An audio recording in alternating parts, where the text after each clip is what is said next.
Hey guys, welcome back. ഇന്നത്തെ പടമാണ് pet detective, directed by Pranesh Vijayan, starring Sharafudheen and Anupama Parameswaran.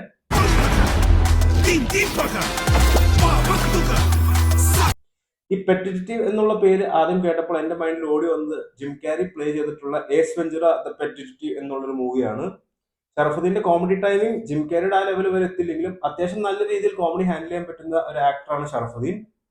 പുള്ളിയുടെ hello മമ്മിയിലെ comedy സീനും കാര്യങ്ങളൊക്കെ വല്ലാണ്ട് വർക്കൗട്ട് ആയിട്ടുള്ള ഒരു വ്യക്തിയാണ് ഞാൻ. പക്ഷെ പെറ്റിറ്റീവിലോട്ട് വരുന്ന സമയത്ത് ചില കോമഡികളൊക്കെ വർക്കൗട്ട് ആവുന്നുണ്ടെങ്കിലും എനിക്ക് അത്രയും സാറ്റിസ്ഫൈഡ് ആയിട്ടുള്ള എക്സ്പീരിയൻസ് അല്ല പെറ്റിറ്റീവിൽ നിന്നും കിട്ടിയത്. പടത്തിന് ക്വാളിറ്റി ഉണ്ട്, direction, cinematography, music department, music sound design കാര്യങ്ങളിലൊക്കെ ക്വാളിറ്റി ഉണ്ടെങ്കിലും ഇതിന്റെ സ്ക്രിപ്റ്റിലോട്ട് വരുന്ന സമയത്ത് വളരെ റഷ്ഡ് ആയിട്ടും ഒരു ഹാഫ് ബേക്ഡ് ആയിട്ടുള്ള സ്റ്റോറി ആയിട്ടാണ് എനിക്ക് തോന്നിയത്. ഷറഫുദ്ദീന്റെ CID മൂസയാണ് പെറ്റിറ്റീവ് എന്ന് പറയുന്നുണ്ടെങ്കിലും എനിക്ക് അതൊന്നും തോന്നിയില്ല. ഓൾസോ വെട്ടത്തിനെ റിസംബിൾ ചെയ്യുന്ന ക്ലൈമാക്സ് എനിക്ക് ഓൾമോസ്റ്റ് മോർ ഓർ ലെസ് എനിക്ക് വണ്ടർലയുടെ ഒരു അഡ്വർടൈസ്മെന്റ് പോലെയാണ് എനിക്ക് തോന്നിയത്.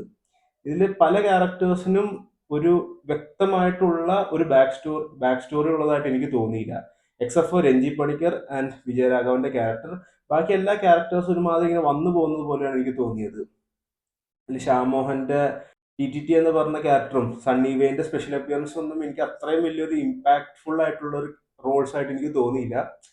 പ്രേമലുവില് കോമഡിയൊക്കെ ശ്യാമോഹൻ നല്ല രീതിയിലാണ് ഹാൻഡിൽ ചെയ്തിട്ടുള്ളത്. ഓൾസോ ഈ ഫിലിമിന്റെ ഇൻ ബിറ്റ്വീൻ പോകുന്ന ഒരു ട്രാക്കാണ് ഒരു സീരിയൽ കില്ലർ ട്രാക്ക്. അത് എന്തിനായിരുന്നു എന്നുള്ളതൊന്നും എനിക്ക് ഇപ്പോഴും മനസ്സിലായിട്ടില്ല. ബിക്കോസ് ടുവേർഡ്സ് ക്ലൈമാക്സ് ആകുമ്പോൾ ആ ഒരു ട്രാക്കിന് തന്നെ ഒരു റെലവൻസ് ഇല്ലാണ്ടായിപ്പോയി. ഓൾസോ ആ ക്യാരക്ടറിനെ പ്ലേ ചെയ്യുന്നത് അമേവാഗ് ആണ്. അമേവാഗ് ഒരു മറാഠി ആക്ടറാണ്. പുള്ളി അസുർ എന്ന് പറഞ്ഞൊരു സീരീസിൽ അത്യാവശ്യം നല്ലൊരു ക്യാരക്ടറാണ് പുള്ളി പ്ലേ ചെയ്തിട്ടുള്ളത്.